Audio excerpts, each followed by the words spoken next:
One of the reasons getting out of poverty seems difficult or even impossible is because of our illusions of prosperity.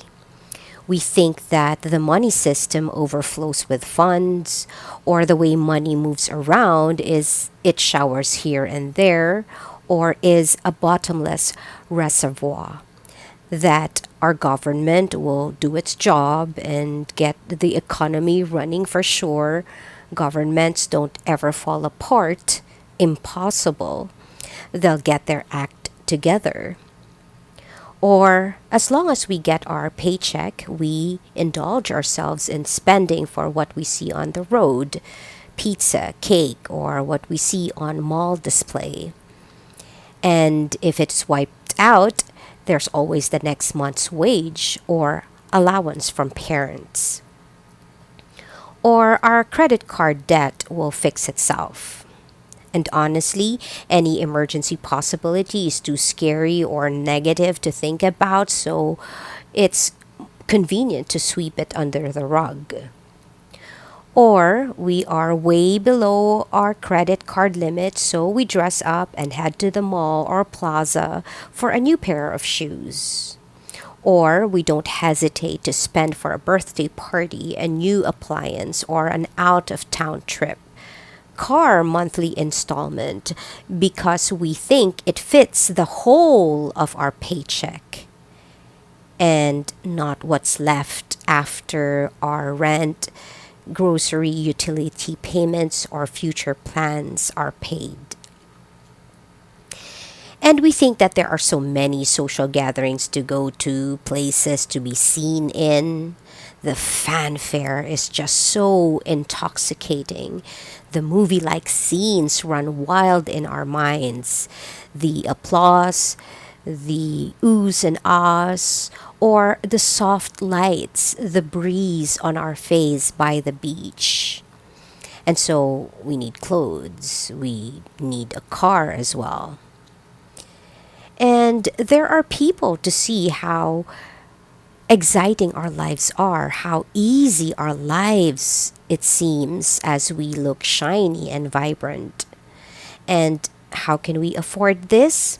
Well, there's our employment, our cash cow to keep the party going, or some cash we have in our closet.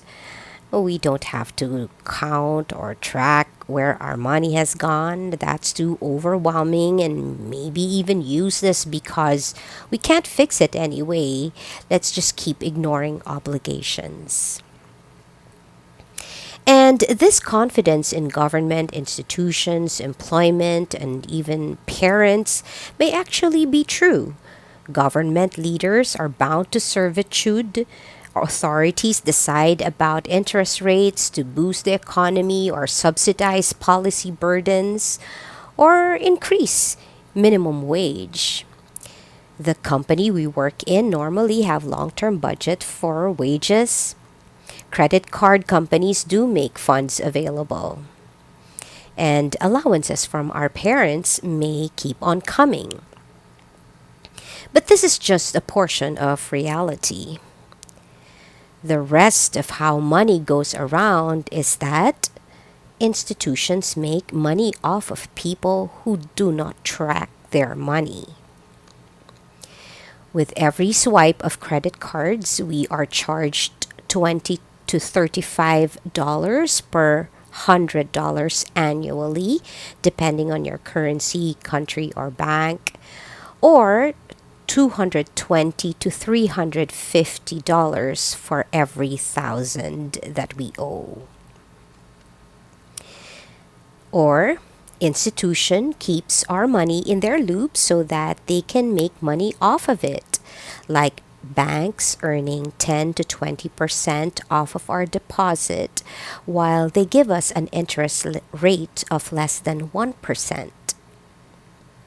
Or institutions deciding when, where, and what we can use our money for. Economies may not plummet, but some economies may just be living off of a huge credit card to light up the roads and pay for healthcare, or living off of borrowing from the IMF or some global monetary institution. And how does this affect us? Well, prices of goods increase.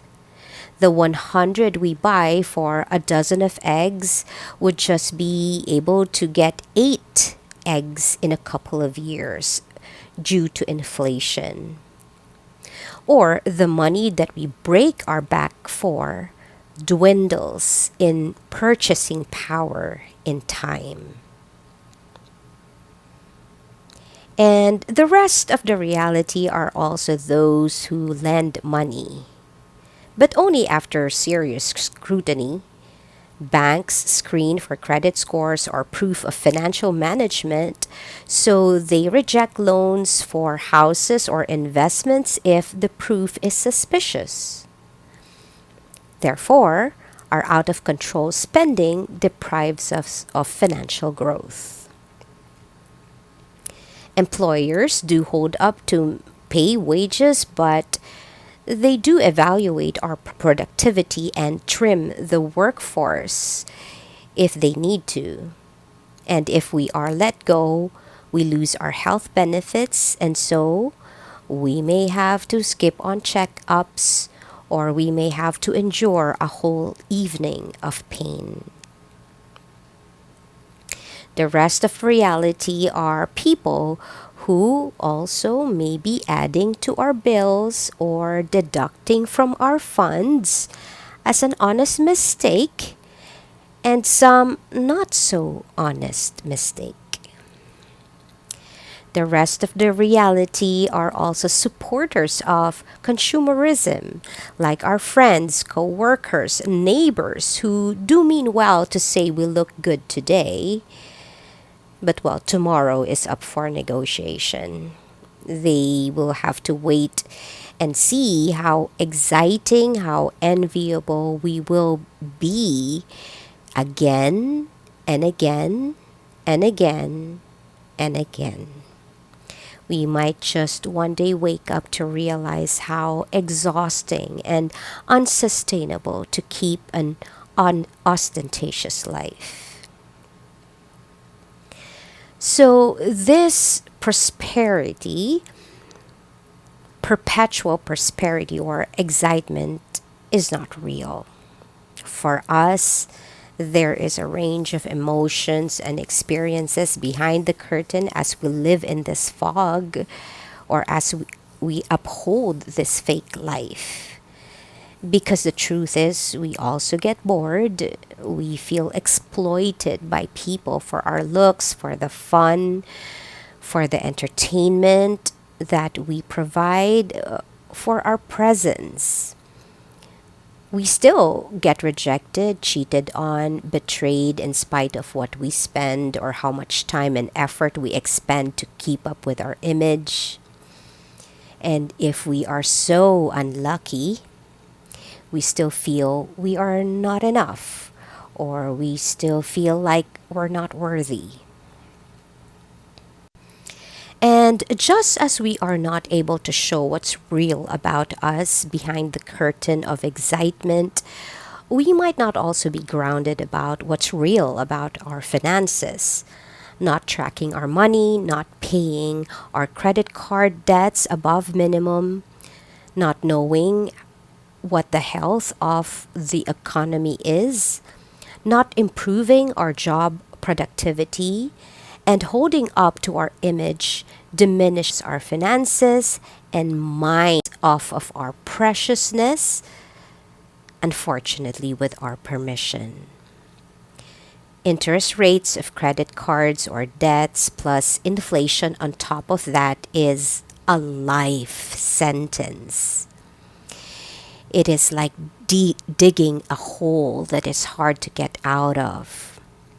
Or just constantly working the grind every single day just to survive for another month is actually an insult to our potentials. We are not meant to keep paddling beneath the surface to enjoy our lives, to sink and then swim and then sink again.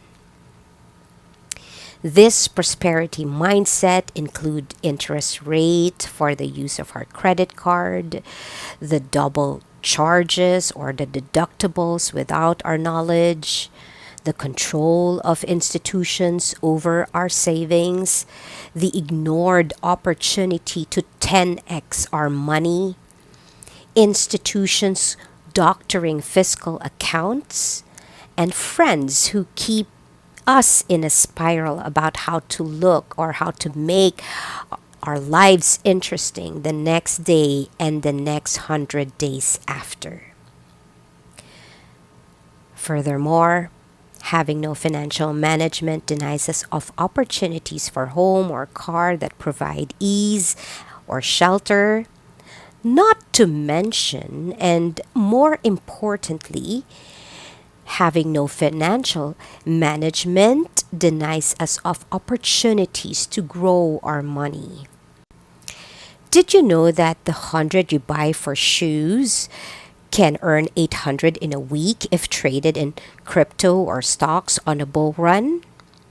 Or if the money that you splurge is invested, you may not even have to wake up early or work like a slave and be scolded by your boss.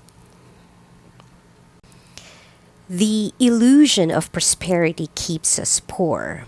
It keeps us in a high in a way that we cling to what we want our people, our economy, institutions, our financial situation to be, and not what it is. It is an overconfidence or denial or an ungrounded sense of reality. This also keeps us fixated in a way that we cannot attend to other priorities because we can't control our desires or can't let go of a beautiful fantasy. We become slaves to our desires instead of a master of these. Because of this, we are unable to give our full attention to important relationships. We neglect our dreams or the development of our potentials. We neglect our physical health. We put aside our hobbies because we can't think of anything else or talk about anything else besides our mesmerizing movie like life. So it's not only our finances that are hanging in a balance, but probably the rest of our lives. Here are things you can do if you are open to turn things around. The key to the illusion of prosperity is not necessarily to stop enjoying your life, but to make your finances more real or training your mind for real money, and also to diffuse your fixation on this intoxicating fanfare, to have clarity about your situation and control over your desires. What you can do to be grounded about your finances is to stop using your credit card and pay in cash instead. That way, your wage or savings become visible. You may also want to keep your receipts, check your bills so you avoid double payment or overcharging. You may also want to put loose change in canisters or deposit it. You may still enjoy your life but not lose money through negligence. Another way to do this is to pay your high interest debts, such as credit card debts, right away. The charges are too high that no investment profit may be able to offset them. Just keep 1 month of your monthly living expenses as a safety net and then zero your balance even with your savings. And remember, your credit limit is not your savings. its debt. You can also list down your expenses. By listing, you train your mind to be conscious of the money that leaves your hand. In order to diffuse your fixation on this exciting, prosperous mindset, try to focus on your other priorities. Like listen to your friend or partner intently. And to prove this, you may want to repeat what they are saying. If you do not repeat or paraphrase correctly, you are not listening. You can also lead an exciting life while still exercising, taking nature trips with new shoes and outfit, or taking a full night's sleep by wearing beautiful pajama. You don't have to numb your desires. Desires are fuel for manifestation. In fact, desire deeply, but work to still hold back if it compromises your financial safety or security. That's emotional mastery. You feel deeply, but you can still steer yourself in another direction. Another way to keep you grounded about your finances is to find out the interest rates of your credit card, your tax rate, inflation rate of your country, or the economic situation globally or locally, so you know what you are up against whenever you spend. Another way that you may want to do is to plan your income according to priorities or budgeting. There are apps that can help you with this. This way, whenever you think of buying, you'll think of portions of your income and not the whole of your income. The next is every paycheck, take out all your monthly expenses and work with what's left. You may want to leave another 10% for investments. Investments grow your money. Investing in assets allows you to match or even beat the inflation rate. Assets can also be bags or timepieces or vintage wine that may already be up your alley. They can be safe havens or hedges against inflation if you know them very well. Here are other assets.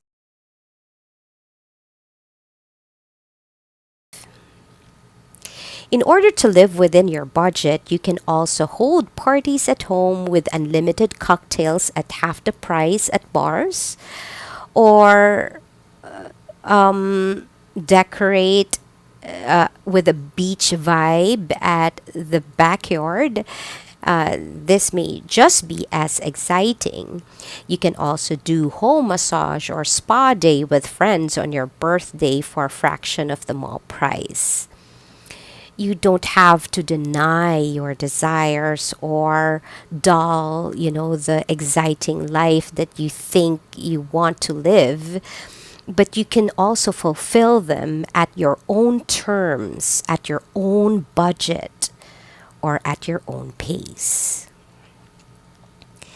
Keep your enthusiasm, your vibrance, but try not to bargain with yourself if the price does not fit your plan or your budget. It's like living with someone who constantly disappoints us, breaks our heart, plays with us, play games with us. But instead, we rewind the day. We think maybe we did something wrong, or we think if we just stay a little bit longer, maybe they'll change. This is how our desires dangle or toy with our minds. Our desires, our illusions blur the truth. Another thing you can do is if you feel exploited by people when you grace them with your presence, heed it. That's real. Choose to be with people who make you a priority, who check on you, remember details about what's important to you. Choose to enjoy your life with people or situations that don't require you to be bankrupt or compromise your financial health in order to maintain them. Let excitement, let your desires flow through you and not take over you or put you to jail. Another way to reduce your fixation is to revive your dreams. Is it painting, finishing school, living in Rome or the Philippines, the Maldives? Start asking questions about it. Do something about it every month, like find out the living expenses, an affordable city to reside in. Perhaps you spend aimlessly because you don't have a direction in life. A direction will prune your everyday choices. It will give you focus. In terms of work or a job, what you can do is monetize the glamour you seem to enjoy. If you like to be in parties, you may put up an events organization company. If you like fashion, you can style others or put up a boutique. If you love to travel, you can blog about your travels. If you like doing that anyway, you can make money off of your desires. Drive your fantasies to make money. Another way is dressing up for work in a less expensive way by mix matching pants, tops, scarves, jackets. 7 pieces can make 20 combinations and still look fresh from a magazine. This also helps you experiment and maybe even find your own fashion style. You may also shop at secondhand stores. In terms of business or investments, if you feel driven by the news, clickbaits, that something is bullish or the biggest trend or the most lucrative investment, and you dive into it with all your hopes and dreams, your fantasies run wild and free that you will get rich in a week. You might want to check the facts, the charts. If something negates this bullishness by probability of more than 20%, it might be better to wait out. Something worth losing your capital for doesn't keep you up at night or stress you up for days or weeks. If it does, then this opportunity will cost you more than just your capital. It would also cost you your well being, your health. Some opportunities are just not worth your capital and health, even if they may profit for you. Love yourself enough to avoid opportunities that would cost you your sanity, which you need to maintain your life and priorities, or which you need to keep going with full battery.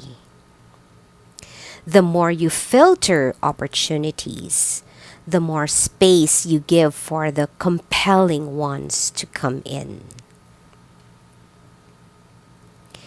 One of the reasons getting out of poverty seems difficult or even impossible is because of our illusions of prosperity.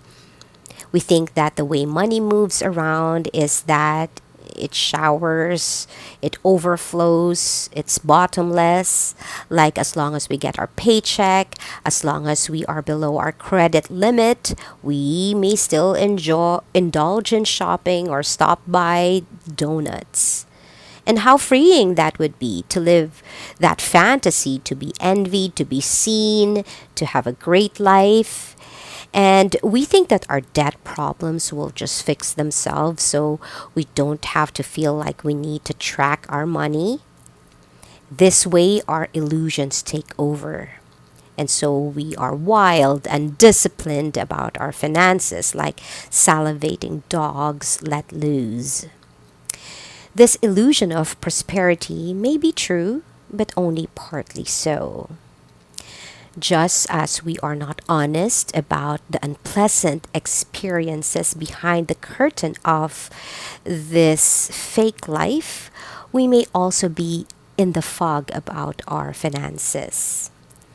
This prosperity may be including interest rates for the use of our credit card, the double charges or deductibles without our knowledge, the distraction to 10x our money with investment opportunities, and also the behind the scenes doctoring of accounts of institutions about fiscal policies, or institutions keeping our savings under their control.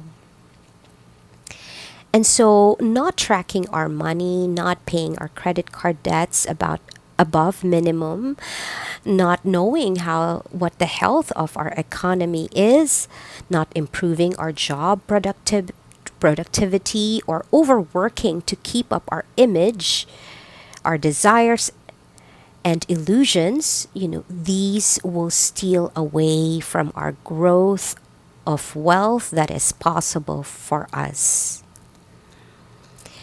The key to this illusion of prosperity is not necessarily to stop enjoying our lives, to deny our desires because they are fuel for our manifestation, but to just see our financial situation more realistically, like training our mind for real money.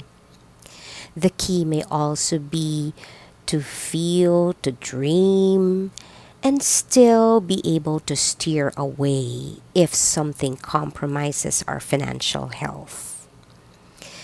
The key may also be to diffuse the fixation on the things that truly enrich us and not those that dull or worse, corrode our possibilities.